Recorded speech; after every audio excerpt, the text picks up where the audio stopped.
کرنا، جنگ و جدال کرنا، کسی کے ساتھ لڑنا بھیڑنا یا کسی کو قتل کرنا، یہ پہلے سے ان لوگوں کے ہاں محرم رہا ہے کہ یہ اس مہینے میں جائز نہیں ہے۔ تو یہ ان کا قدیم رواج تھا اور وہ اس مہینے میں ہرگز جنگ نہ کرتے تھے۔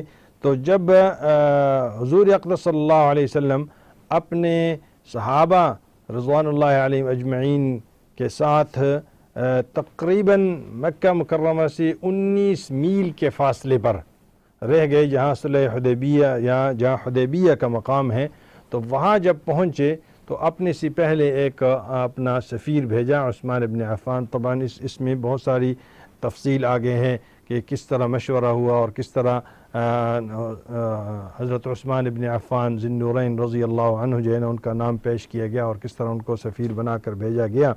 تو حضرت عثمان ابن عفان رضی اللہ عنہ کو جب سفیر بنا کر بھیجا تو ان کی واپسی میں کچھ تاخیر ہو گئی، اور تو مسلمانوں میں کسی نے یہ خبر یہ افواہ پھیلا دی۔ اس لیے ہم کہتے ہیں کہ افواہیں مت پھیلایا کریں، افواہیں اچھی چیز نہیں ہے جب تک آپ کو اس خبر سے پوری طرح وہ نہ ہو۔ تب بھی اگر پوری طرح ایک خبر سے آپ باخبر ہوں پھر بھی آپ کوشش کریں کہ اگر وہ شر کی خبر ہے تو اس کو نہ پھیلانے کی کوشش کریں۔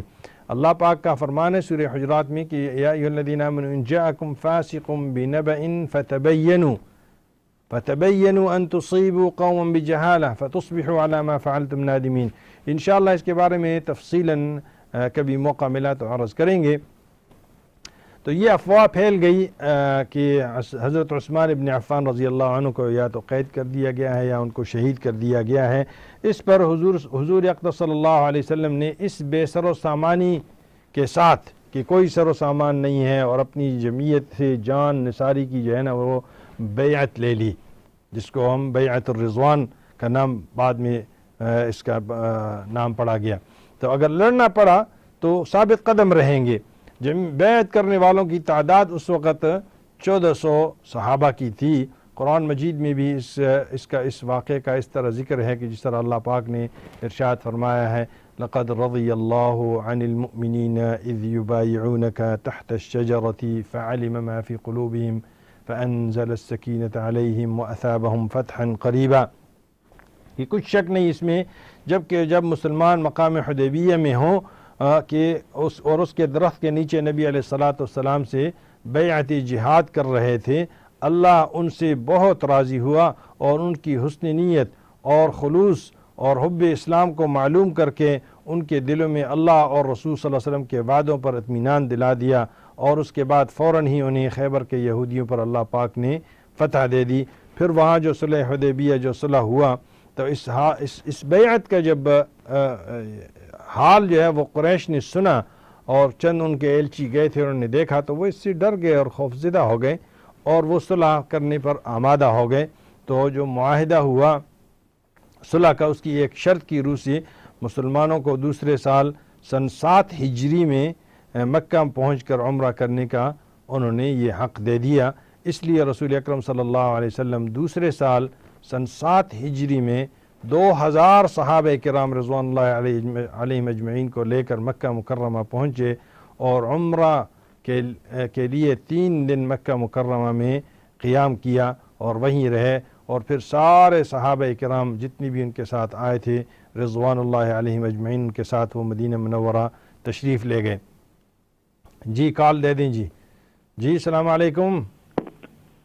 ہیلو جی السلام علیکم۔ السلام علیکم حافظ صاحب، امین مرزا گجر خانوی عرض کر رہا ہوں۔ جی امین مرزا صاحب کیا حال ہے جی؟ ٹھیک ہے جی الحمدللہ، آپ کا پروگرام بہت اچھا ہے جی، جزاک اللہ خیر۔ آج میں سمجھتا ہوں کہ آج انسان کو جتنی آسانی اللہ نے دی ہے آپ کی مطلب ہے کہ اس چینل کی معرفت اور پہلے کبھی نہیں تھی۔ جو معلومات ہمیں چاہیے پہلے ہمیں مل سکتی ہیں اور یقیناً یہ بڑی مفید ثابت ہوتی ہیں۔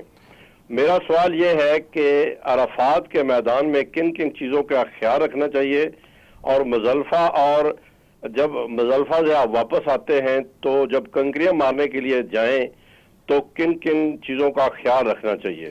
جزاک اللہ خیر۔ میرے جی اللہ آپ کو برکت کرے مرزا امین صاحب۔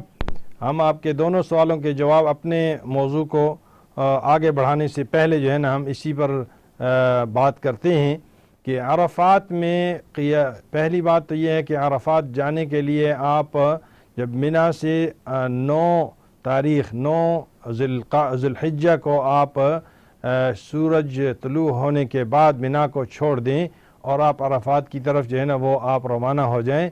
وہاں آپ کا قیام ہوگا. اس قیام میں سب سے پہلی بات تو یہ ہے کہ آپ ظہر کی اور عصر کی نماز وہاں عرفات میں پڑھیں گے مرزا صاحب, اور اسی طرح عصر کی نماز کے بعد غروب آفتاب تک آپ کو وہیں ٹھہرنا پڑے گا. پورے عرفات کا میدان, یہ ضروری نہیں ہے کہ آپ اس ٹیلے پر اور اس پہاڑی کے اوپر جا کر جو ہے نا آپ وہاں کھڑے ہو جائیں.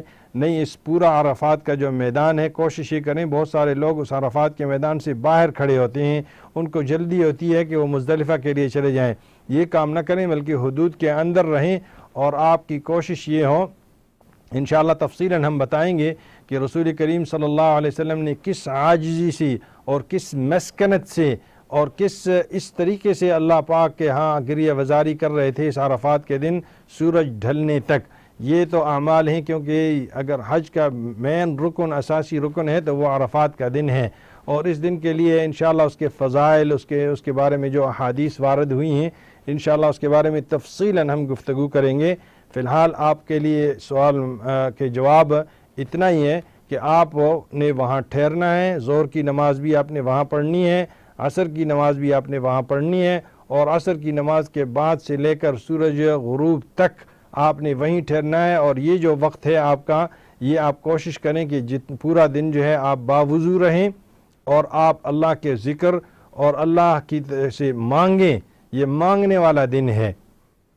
جتنا بھی آپ مانگ سکتے ہیں اپنے لیے, اپنی اولاد کے لیے, اپنی فیملی کے لیے, اپنے رشتہ داروں کے لیے, اپنے عزیز اقارب کے لیے, اور اپنے کرم فرماؤں کے لیے, اور ہم جیسے مسکینوں کے لیے بھی اگر آپ کو اللہ پاک کی موقع دے دیں, اور پوری امت اسلامیہ کے لیے آپ جتنا بھی اس دن مانگ سکیں وہ مانگیں. دوسرا جو سوال ہے آپ کا کہ شیطان کو کنکریاں مارنے کا جو عمل ہے وہ 10ویں ذی الحجہ کو ہے.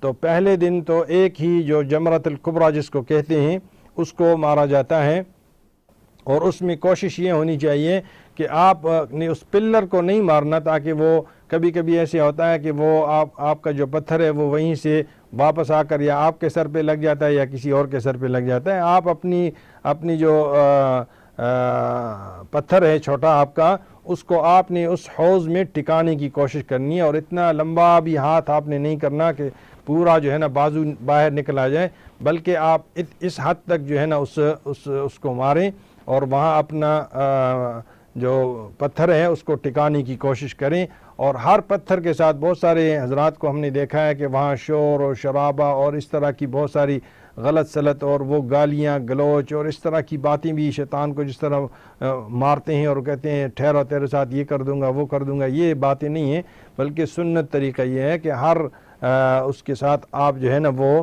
اللہ اکبر کہیں, اور پھر جیسی ہی آپ اپنی 7 کنکریاں مار کر پیچھے ہو جائیں تو آپ تھوڑا سا پیچھے ہٹ کر جو ہے نا نبی کریم صلی اللہ علیہ وسلم نے وہاں دعا کی تھی, اور جب آپ جمرۃ العقبہ کو ماریں تو آپ کوشش کریں کہ جو وہاں کی منا کی آبادی ہے وہ آپ کے دائیں طرف ہو, اور مکہ کی آبادی جو ہے وہ آپ کے بائیں طرف ہو, تو قبلہ جو ہے نا آپ کے سامنے آ جائے گا, اور آپ اس طرح وہاں کنکری اپنی ماریں گے. پھر جیسے ہی کنکریوں سے فارغ ہوتے ہیں آپ وہاں رکیں تھوڑی دیر, تھوڑے فاصلے پر, تاکہ اس بھیڑ میں اور اس ازدحام میں جو ہے نا لوگوں کو تکلیف بھی نہ ہو. جب اس بھیڑ وغیرہ سے آپ نکل جائیں تو آپ قبلے کی طرف اپنا رخ کر کے آپ دعا مانگیں. وہ دعا کا مقام ہے, نبی علیہ السلام نے وہاں دعا مانگی تھی. ہمارے بہت سارے حضرات ان چیزوں کو نہیں جانتے اور ان کو پتہ نہیں ہے, انہوں نے تو جیسے ہی اپنی کنکریاں ماری اور وہ گئے, اور پھر 2-4 گالیاں کوئی دیتا ہے, کوئی کس طرح کی باتیں کرتا ہے, اور وہ چلتا ورتا ہے. میں ایک اپنی بہادری دکھانے کی کوشش کرتا ہے کہ میں نے اس طرح مارا اور اس طرح مارا. تو وہاں اتنی لمبی دعا کریں جتنی دیر میں سورہ بقرہ پڑھی جاتی ہے. جی السلام علیکم. جی السلام علیکم. وعلیکم السلام حضور، میرا ایک چھوٹا سا کوشچن ہے جی۔ جب ہم عمرہ کے نیت کرتے ہیں اور طواف شروع کرنے سے پہلے کیا ہم پہلے 2 نفل رکعت وہاں پہ ادا کریں گے، یہ کہ طواف کا مکمل کرنے کے بعد مقام ابراہیم پر 2 نفل ادا کریں گے؟ جب اور آپ دوسرا کوشچن ہے جی کہ ہم کتنی کنکریاں اکٹھی کریں گے وہاں جمرات کے لیے؟ جب مزدلفہ سے ہم کو شیطان کو کنکریاں مارنے کے لیے 28 کریں گے یا 49 کریں گے؟ کہیں پہ 49 کہتے ہیں، کہیں پہ 28 کہتے ہیں.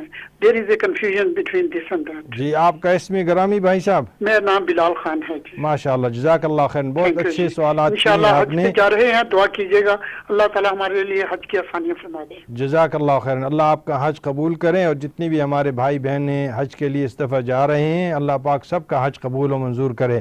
تو بھائی بلال خان، آپ کا جو سوال ہے پہلا احرام کے متعلق، کہ احرام جب آپ باندھتے ہیں اس وقت آپ 2 رکعت نفل پڑھتے ہیں، اس کے بعد آپ نے کوئی نفل نہیں پڑھنے جب تک کہ آپ حرم شریف پہنچ کر پھر اس کے بعد جب طواف سب سے پہلا کام ہے. ہاں، اگر وہاں پر فرض نماز کھڑی ہو تو آپ فرض نماز میں شامل ہو جائیں، یہ نہیں ہے. لیکن اگر فرض نماز کھڑی نہیں ہے وہاں پر تو آپ کا کام سب سے پہلے، کیونکہ جب مسجد عام مسجد ہے اس میں اگر آپ داخل ہوتے ہیں تو آپ کے اوپر 2 رکعت ہیں کہ 2 رکعت آپ پڑھیں وہاں، اور اس سے پہلے کہ آپ بیٹھیں. تو حرم شریف کا جو ہے نا وہ اس کے یہ 2 رکعت نہیں ہے، بلکہ وہاں اس کا حق یہ ہے اس مسجد الحرام کا کہ آپ اس کے کعبے کا جو ہے نا وہ 7 چکر لگا کر آپ طواف کر کے اس کے بعد آپ 2 رکعت نفل پڑھیں. یہ تو آپ کا پہلا وہ سوال جو ہے نا وہ ہے. دوسرا سوال یہ ہے کہ آپ کتنی کنکریاں اٹھائیں. ویسے تو احادیث میں رسول کریم صلی اللہ علیہ وسلم نے الفضل ابن عباس رضی اللہ عنہ کو فرمایا تھا کہ آپ 7 کنکریاں اٹھائیں، اور پھر نبی علیہ السلام نے اپنی دونوں ہاتھوں سے ان کو جھاڑا اور پھر وہی کنکریاں جا کر آگے ماریں. منا سے بھی اگر آپ کنکریاں لے لیں تو کوئی ایسی بات نہیں ہے، لیکن اگر آپ چاہتے ہیں کہ مزدلفہ کا جو مقام ہے وہیں سے آپ کنکریاں لیں تو آپ نے اگر پہلے دن کے لیے 7 ہیں، پھر دوسرے دن کے لیے 21 ہیں، تیسرے دن کے لیے 21 ہیں، تو 21 اور 21 42 ہو گئیں، اور 7 اس کے ساتھ جو ہے نا آپ نے وہ پہلے دن کی لگا دیں، تو یہ 49 آپ کی کنکریاں ہو گئی.